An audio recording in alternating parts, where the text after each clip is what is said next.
Estas mensagens chegam até você através dos amigos e mantenedores da Igreja Gerados pela Graça no Brasil e Live by Grace nos Estados Unidos.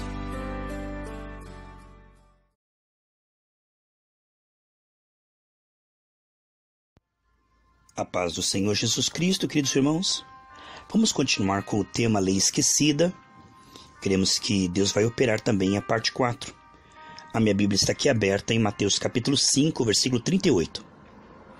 Ouvistes o que foi dito, olho por olho e dente por dente. Eu, porém, vos digo, não resistais ao mal.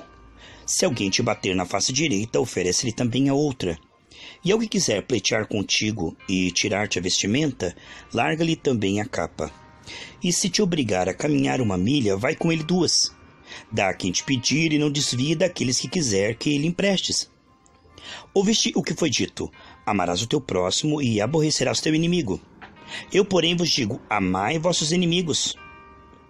Bendizei os que vos maldizem, fazei bem aos que vos odeiam e orai pelos que vos maltratam e vos perseguem. Para que sejais filhos do Pai que está no céu, porque faz que o sol se levante sobre os maus e bons e a chuva desça sobre os justos e injustos. Queridos irmãos, nós fomos feitos à imagem e semelhança de Deus, mas desde que Adão e Eva deram ouvido à mentira, ao pai da mentira, ele criou fortalezas na mente do homem. Em 2 Coríntios capítulo 10 diz que existem fortalezas que só podem ser quebradas pela unção de Deus, pela palavra de Deus, pela revelação de Deus. Essas fortalezas, que diz em 2 Coríntios 10, criam imaginações e conselhos contra Cristo e a palavra de Cristo.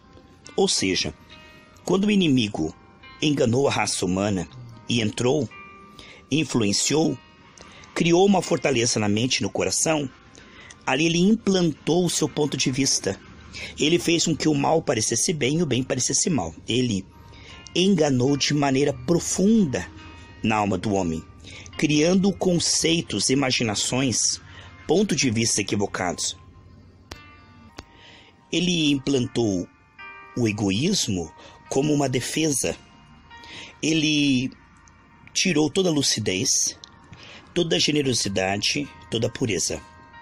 Na mente colocou o medo, no coração colocou soberba, competições, inimizade, disputa, né? E na carne colocou preguiça, mundanismo, impureza e paixões. Ele implantou as suas bandeiras, ganhou o território, né? Ele conquistou isto e engana.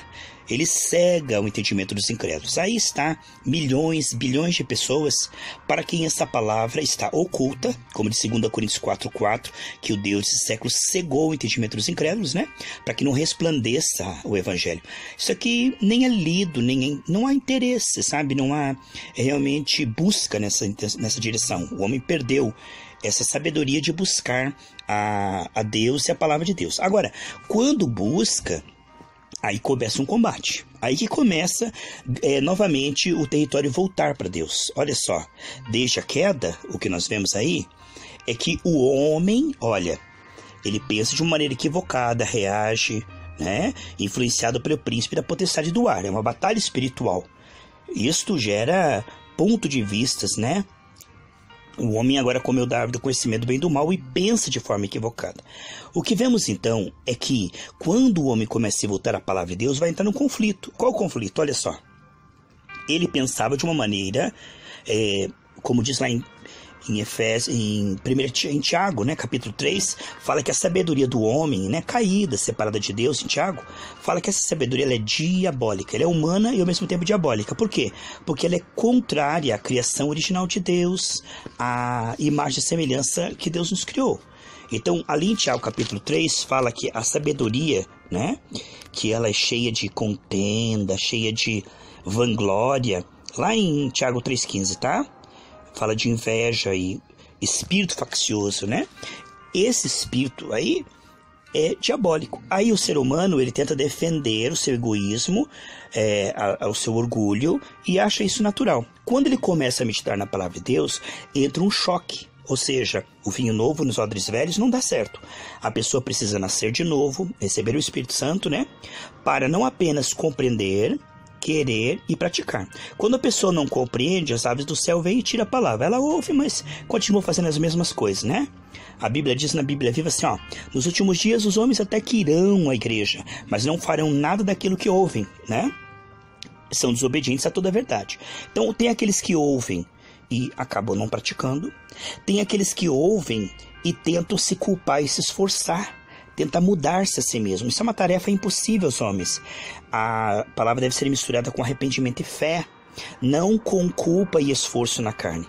Quando a pessoa descobre que ela está equivocada, né, os seus conceitos, a sua prática, né, tudo isso precisa mudar, ela lê na palavra e vê aquilo que ganhou no Novo Testamento. O Novo Testamento fornece o novo querer e o novo efetuar. Isso nós ganhamos. Nós meditamos na palavra, comparamos com o nosso desempenho atual, certo? E aí nós vamos orando, né? Tendo comunhão com o Senhor, com as pessoas cheias do Espírito Santo, né? E o Senhor vai fazendo as transformações de acordo com a palavra. Ele vai fazendo com que nós venhamos a mudar pela operação da graça, né? Onde abundou o pecado, superabundou a graça. Então, é a operação de Deus que revela aquilo que precisa ser implantado, e é a graça de Deus que vai agora mudar o que tem que ser mudado. Nós entramos com o quê? O arrependimento e fé, que também é dom de Deus. Quando meditamos na palavra com a intenção de praticar, não podemos ser nem preguiçosos. Se Deus quiser, Ele me muda. Ele muda quando Ele quiser, né? Ele vai mudar de acordo com a nossa entrega, né? E também não podemos ser apressados, querer virar anjo de uma hora para outra e mudar completamente, porque não tem uma mudança radical. Essa mudança ela é gradativa, né? De acordo com que a graça vai operando, ele vai sarando as nossas emoções, memórias, né? Ele vai sarando e aí as nossas atitudes começam a mudar gradativamente.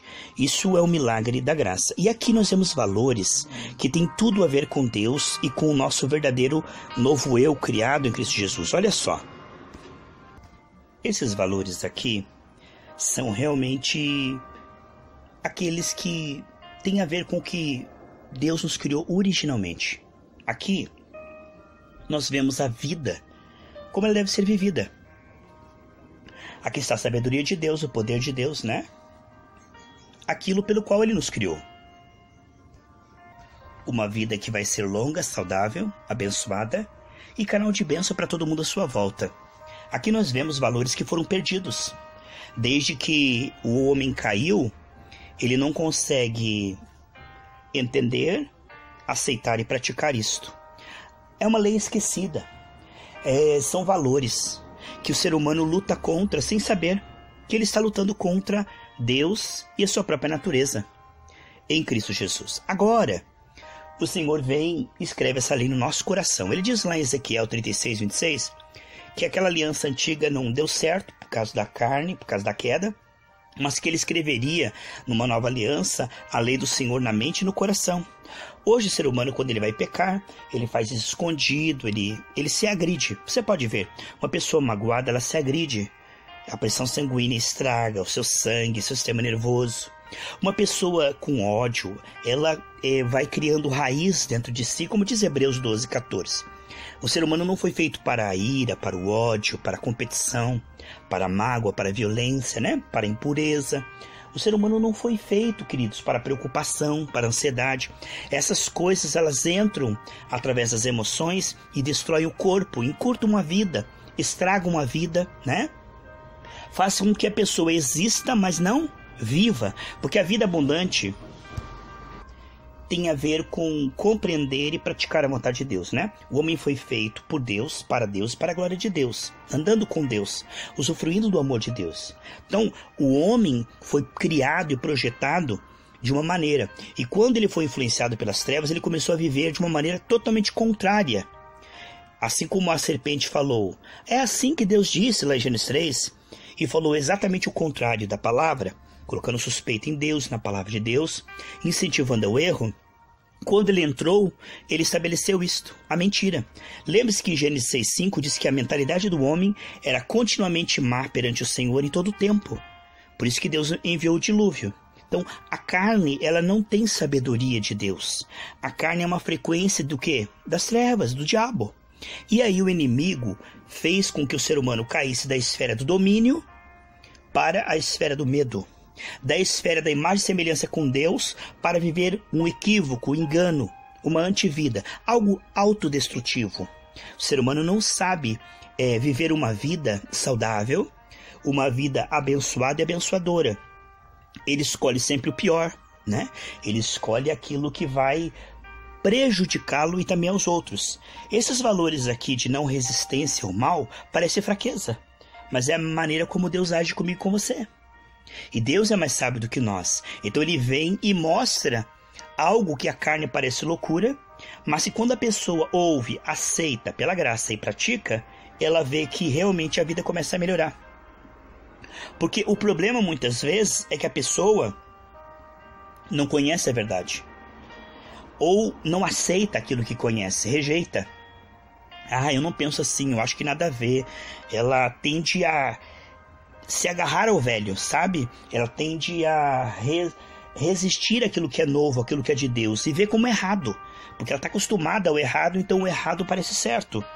E aí Deus vem e diz, olha, não resistais ao mal. Essa resistência não é só não brigar, não gritar, não bater. Essa resistência está em decidir perdoar e abençoar aqui dentro. É algo tremendo, revolucionário. Você abençoar, orando para que aquela pessoa se arrependa, abençoando a mente dela, decidindo pela fé perdoá-la. Então é uma guerra contra Satanás, que ele odeia o perdão, porque aí ele perde a legalidade, ele não tem mais como agir na pessoa, as brechas são fechadas pelo sangue, né? Porque 1 João 9 diz que quando eu confesso o pecado, o sangue de Jesus me purifica. Então ele quer que a mágoa continue, a imundícia continue, para que os espíritos imundos continuem destruindo a saúde, as finanças, a família, os relacionamentos, né? É muito importante para que o diabo continue, os valores dele continuem sendo aceitos. Veja só, receber Jesus, aceitar Jesus, é aceitar o seu evangelho. Crer em Jesus é crer na proposta da palavra, se consagrar para implantar essa palavra dia após dia. E crer no diabo é ficar na frequência do engano. Enquanto os valores do diabo estão na mente da pessoa, o diabo tem legalidade, porque é uma forma de pensar. É uma maneira de pensar que dá legalidade ao inimigo. Então, enquanto o homem vê sentido para a mágoa, ressentimento, inimizade, contenda, competição, enquanto ele vê isso como algo bom, enquanto ele não consegue ver que o Senhor nos ungiu para lavar o pé do último, para ser servo, para a glória do Senhor, amém? Por amor, com alegria. Que o Senhor nos ungiu e o dom que ele nos deu é para cooperar, né? Para nutrir, para abençoar, ser canal de bênção. Então isto é a vida original. Agora, o ser humano caído, ele não consegue ver sentido nisso. Ele se defende contra o mal de que maneira? Com o mal. Ele se defende do mal como? Com justiça humana. Então ele quer a lei do mais forte, ou seja, pagar o mal com o mal. Chora menos quem pode mais chora menos, né? E vemos que nessas contendas, onde há orgulho, onde há disputa, de 2 Coríntios 2,10, o inimigo tem vantagem. Às vezes a pessoa nos faz um mal e nós começamos a pensar no que ela fez, no que ela deixou de fazer, e ficamos meditando no ato errado dela. Foi assim na queda, desde a queda.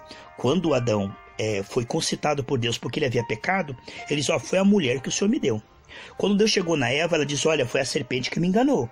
Ou seja, há sempre uma transferência de responsabilidade, há sempre um olhar assim, no que o outro está errando. Porque enquanto eu estou olhando o erro do outro e julgando o erro do outro, eu não estou vendo o meu erro, confessando, se arrependendo, para que o sangue purifique e o diabo saia. Então o diabo, ele tira o foco. Ele tira o foco do meu pecado, da minha carne, para o pecado do outro. E aí eu justifico. Sabe por que eu estou magoado com ele? Por causa do pecado dele. E fico falando do pecado dele. Mas o que eu não entendo é que o meu maior inimigo não é o pecado dele. Claro que se ele não se arrepender, ele vai pagar. Todo o mal que foi feito contra as pessoas vai ser pago se ela não se arrepender. Mas quando a pessoa está magoada, o problema não é o que o outro fez. É que ela não perdoou. O Senhor diz no Pai Nosso, perdoa assim como, né? Ela está dando legalidade ao inimigo, bater nela. Então o problema dela é a mágoa, é chamar a mágoa de pecado, é cobrir com o sangue, é orar, jejuar para que o Senhor ajude ela a sair da frequência da amargura, da mágoa. O problema dela é este, mas ela não consegue ver. Porque o diabo diz, não, você é vítima, tadinho, olha que injustiça, depois tudo bem que você fez, o problema é o outro. Ele tira os olhos daquela brecha que a pessoa está dando pro diabo e faz com que a pessoa justifique o pecado e fique olhando pro pecado do outro, a ferida do outro. Enquanto isso, ele continua matando, roubando e destruindo aquela pessoa. Por isso os valores do Senhor são tremendos, porque através do fruto do Espírito Santo, você vence o diabo, em nome de Jesus.